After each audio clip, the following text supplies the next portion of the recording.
thing to meet your maker. And what can he do for you? Can the maker repair what he makes? I had in mind something a little more radical. What seems to be the problem? Death. I want more life, Father.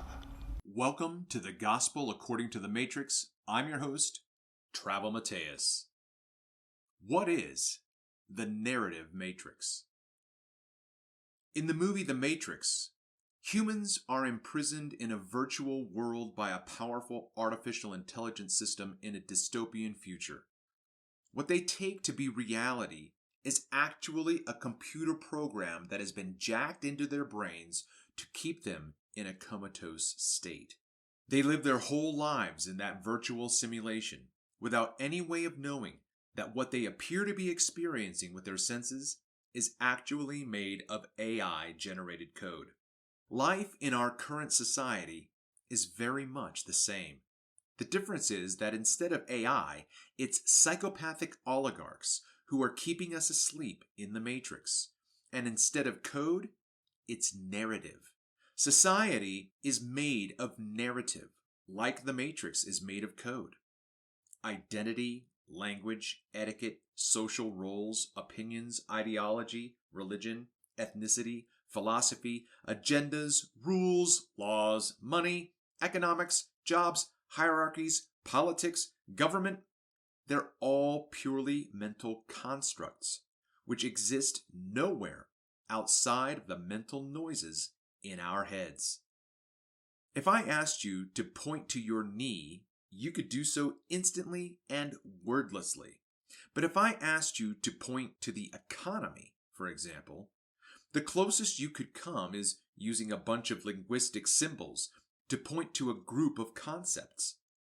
To show me the economy, you'd have to tell me a story. And then there are the oligarchs, the master manipulators, these corporate kings of the modern world who have learned the secret that every ruler since the dawn of civilization has known. Whoever controls the narratives that are believed by a society is the controller of that society. You wrote the song Turning Teeth for Jesus and the Brides of Dracula, and the codes and the music. I found the tunnels and the bomb shelter. Okay. So what does it all mean? You come and sit down. Here.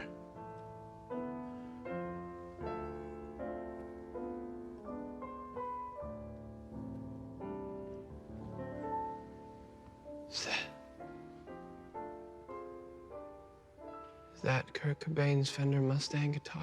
Oh, I don't know. Probably. I don't remember. I have so many things. Can I pick it up? Well...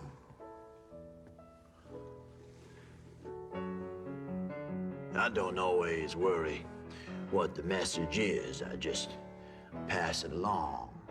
I slip it between the notes, hide it away from people that know it's there. You're saying you've done this before? Codes? I wrote the music your dad grew up to. Half of what you sang along to as a kid, and I'm still doing it. And these teenagers are dancing to my music.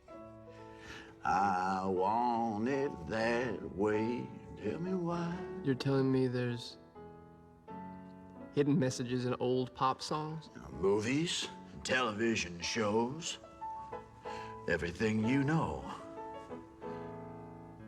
Why? That's pop culture, isn't it? Floats away like tissue paper. Yeah, I blow my nose.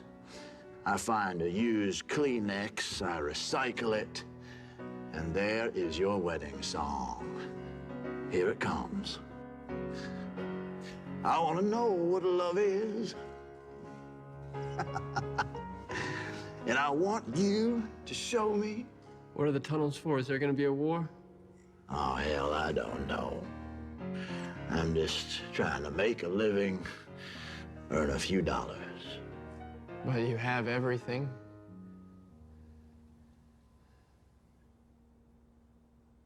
No,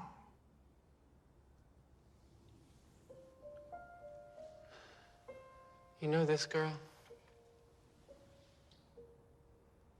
Well, isn't she pretty? Earth angel, earth angel. She was killed, Oh, won't you be mine? Well, look. along with Jefferson Sevens, but I think you already knew that, no? No, I did not. I don't care what's fashionable or cool. It's all silly and it's all meaningless. I created so many of the things that you care about. The songs that give your life purpose and joy. When you were 15 and rebelling, you were rebelling to my music. Uh-oh. That's one you know. That song was not written on distorted guitar. No. I wrote it here on piano somewhere between a blowjob and an omelet. There is no rebellion. There's only me earning a paycheck.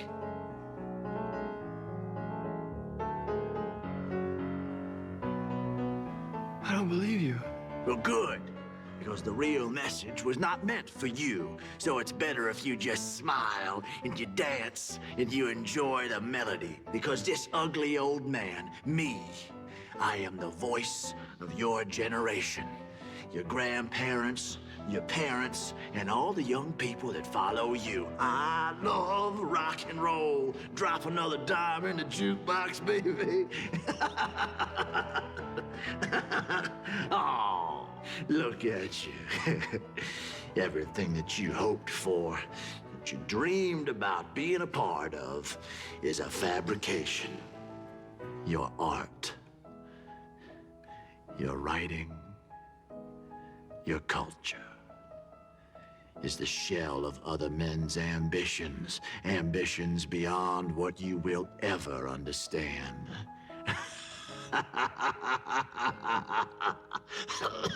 That's funny to you. Well, it's a little bit funny, don't you think?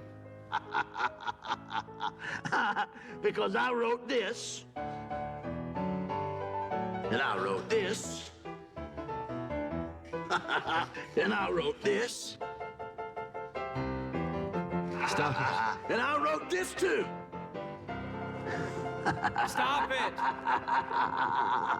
Who's paying you to write these songs? Who's paying you to write these songs? Identity, language, etiquette, social rules, opinions, ideology, religion, ethnicity, philosophy, agendas, rules, laws, monies, economics, jobs, hierarchies, politics, government. All mental constructs which only influence society to the extent that they are believed and subscribed to by a significant majority of the collective. If you have influence over the things that people believe about those mental constructs, you have influence over society. You rule it. The oligarchs manipulate the narratives of entire societies.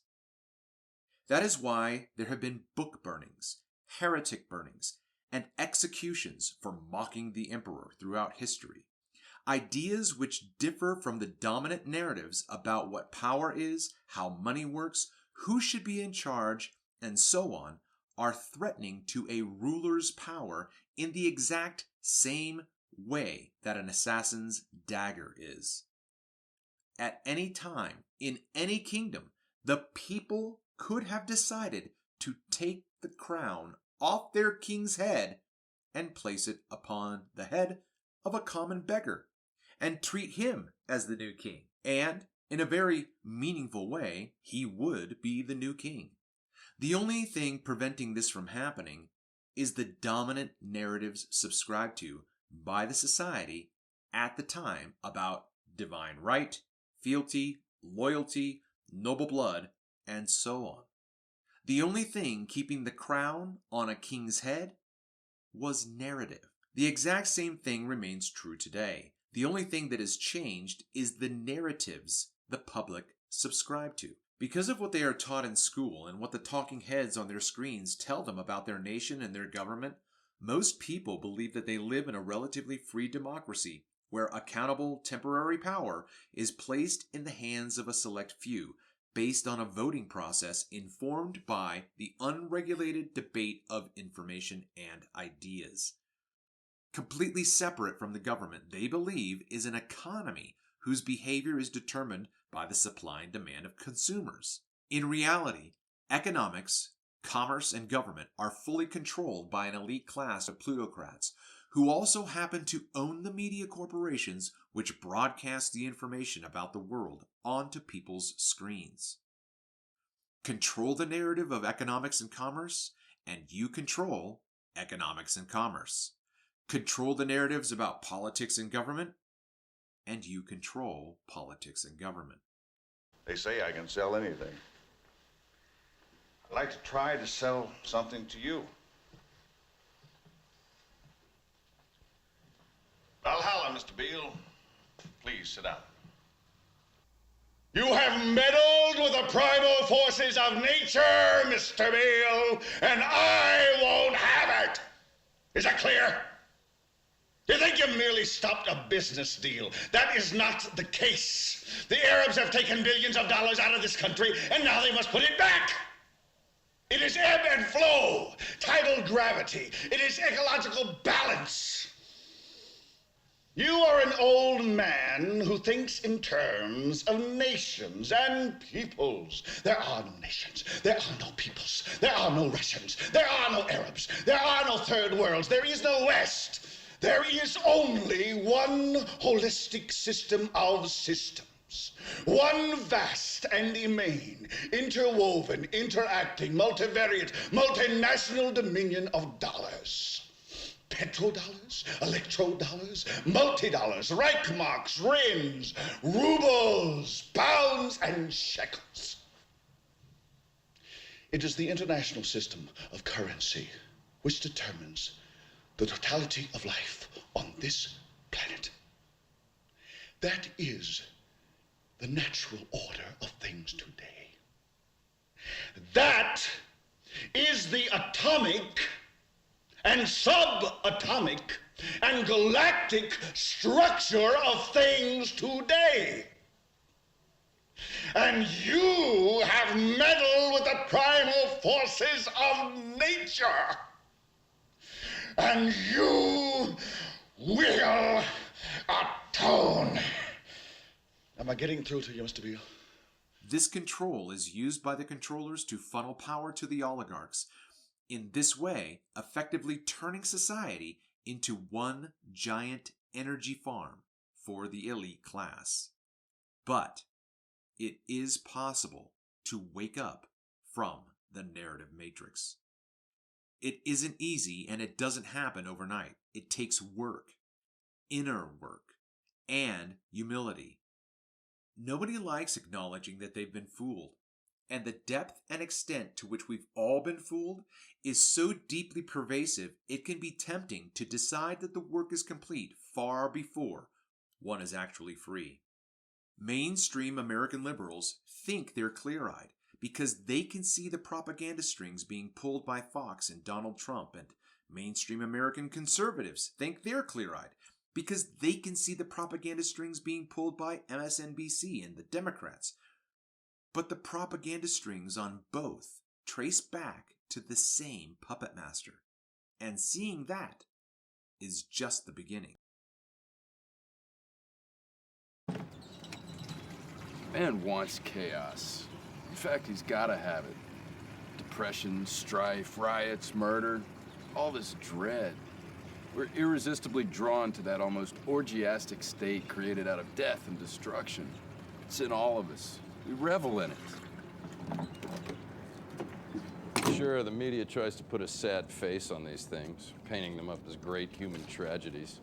But we all know the function of the media has never been to eliminate the evils of the world. No. Their job is to persuade us to accept those evils and get used to living with them. The powers that be want us to be passive observers. Hey, you got a match? And they haven't given us any other options outside the occasional, purely symbolic participatory act of voting. You want the puppet on the right or the puppet on the left?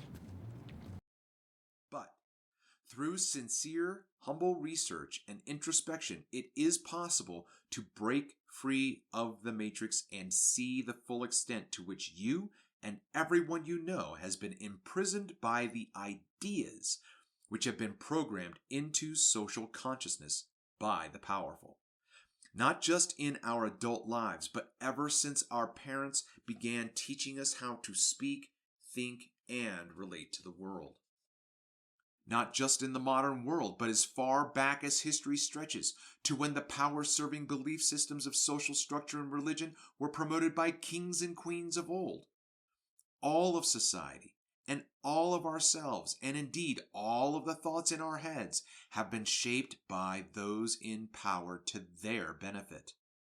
This is the reality that we were born into, and our entire personality structure has been filtered through and shaped by it. For this reason, escaping from the power-serving propaganda matrix necessarily means becoming a new creature altogether.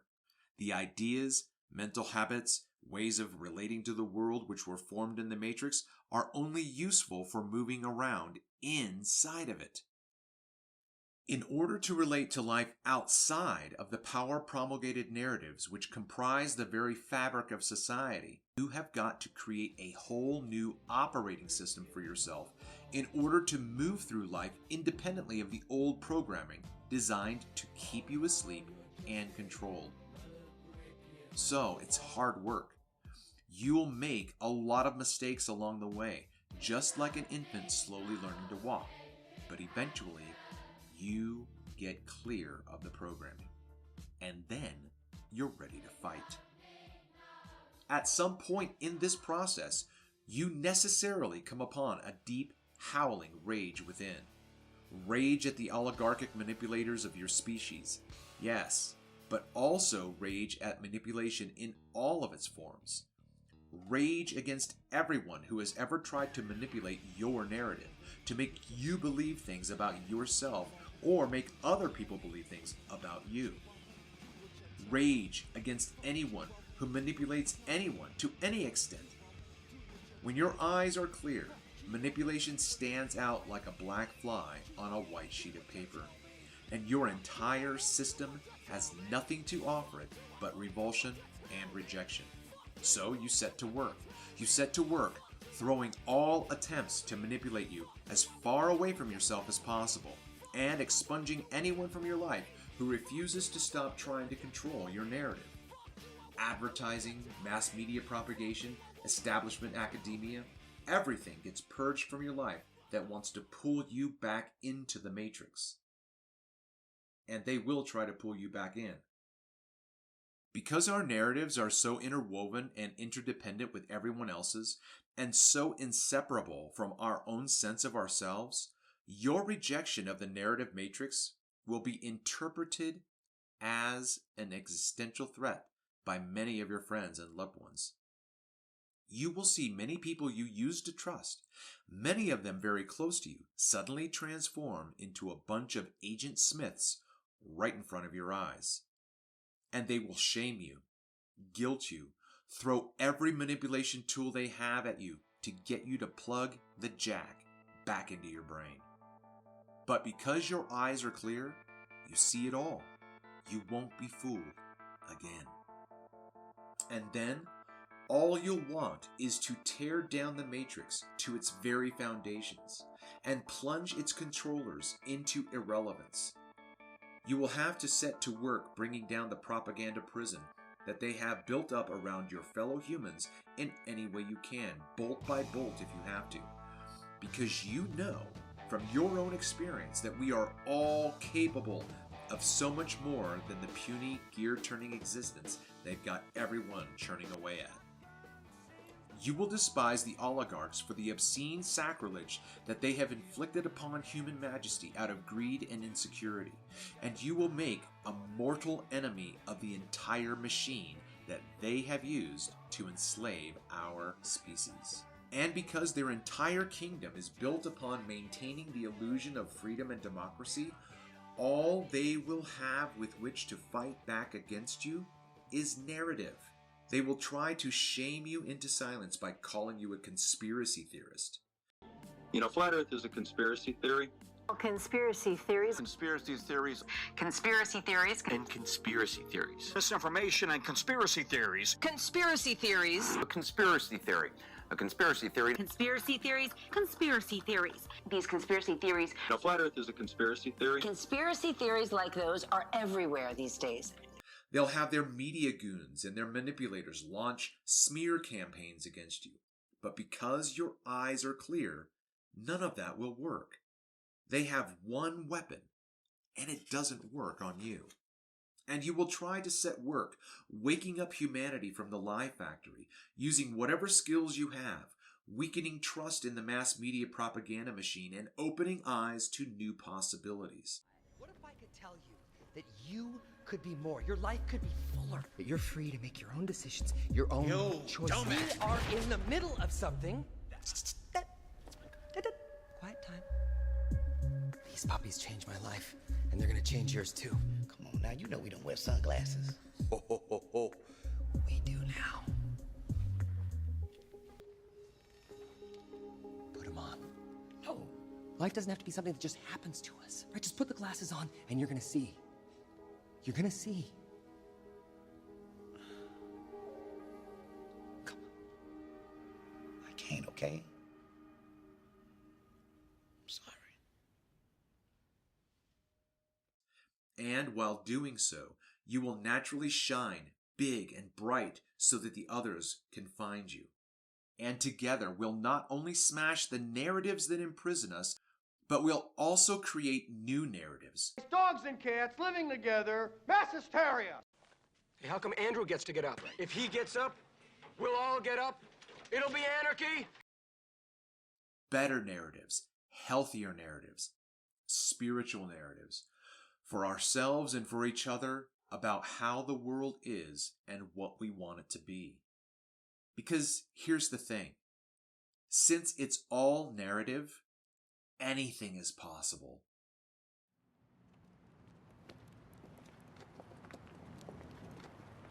If the world that we are forced to accept is false and nothing is true, then everything is possible.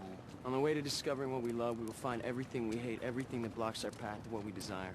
Comfort will never be comfortable for those who seek what is not on the market. A systematic questioning of the idea of happiness. We'll cut the vocal cords of every empowered speaker. We'll yank the social symbols through the looking glass. We'll devalue society's currency. To confront the familiar. Society is a fraud so complete and venal that it demands to be destroyed beyond the power of memory to recall its existence. Where there is fire, we will carry gasoline. To interrupt the continuum of everyday experience and all the normal expectations that go with it. To live as if something actually depended on one's actions. To rupture the spell of the ideology of a commodified consumer society so that our repressed desires of a more authentic nature can come forward. To demonstrate the contrast between what life presently is and what it could be. To immerse ourselves in the oblivion of action, to know we're making it happen. There will be an intensity never before known in everyday life to exchange love and hate, life and death, terror and redemption, repulsions and attractions. An affirmation of freedom so reckless and unqualified that it amounts to a total denial of every kind of restraint and limitation.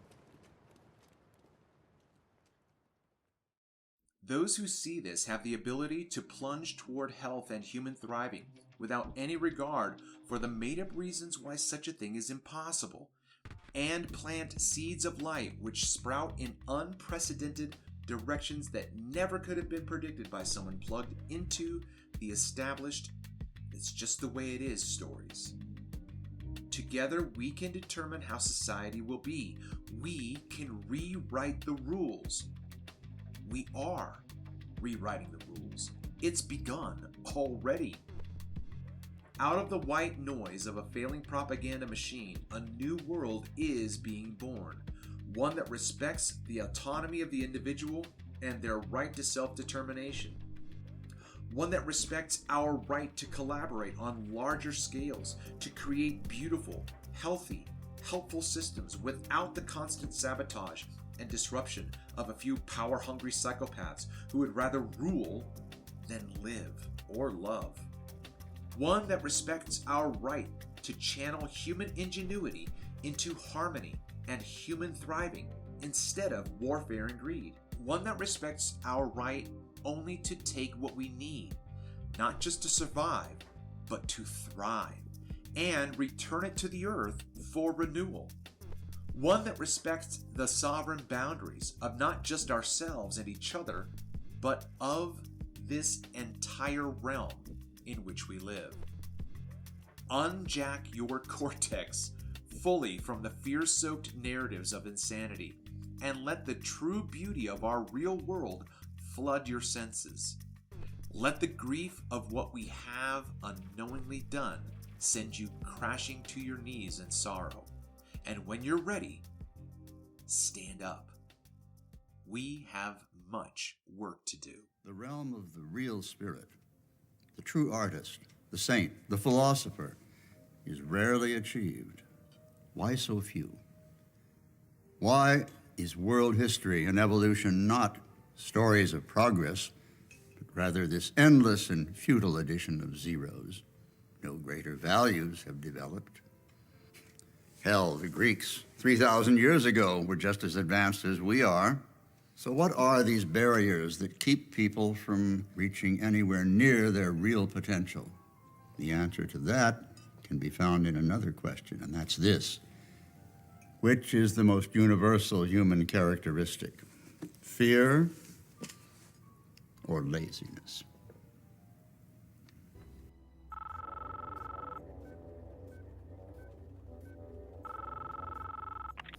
I know you're out there. I can feel you now. I know that you're afraid. You're afraid of us. You're afraid of change. I don't know the future. I didn't come here to tell you how this is going to end. I came here to tell you how it's going to begin. I'm going to hang up this phone, and then I'm going to show these people what you don't want them to see. I'm going to show them a world without you. A world without rules and controls, without borders or boundaries. A world where anything is possible. Where we go from there is a choice I leave to you.